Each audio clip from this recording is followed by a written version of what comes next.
Everyone loves a good story, and Jesus is a master storyteller. The stories Jesus tells are called parables. Parables are an ancient way of telling stories that are simple yet riddled to carry deeper meaning.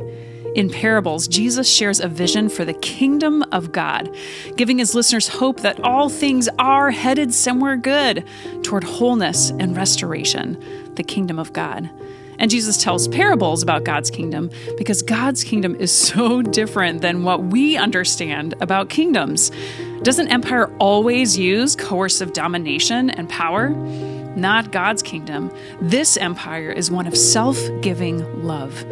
And it's so hard for us to understand and see. So Jesus uses parables to get the attention of his listeners then and now about this very different vision of God's kingdom.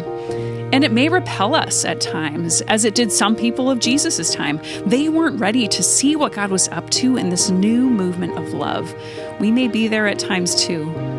Or these parables may hook us and evoke our desire and expand our imagination and arouse curiosity about who God is and what God is doing now. Now, when all that we see in our world feels like the other kingdoms have won. Now, when we want hope too. And you may be surprised by some of the qualities parables boast. You might be shocked at who this God is that we find.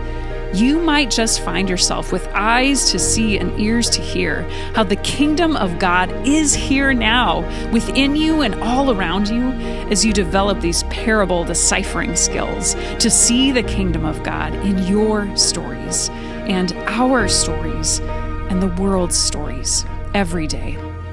As God's kingdom comes here on earth as in heaven, and we together learn to live in the reign of God's hidden, subversive, and prophetic kingdom of love.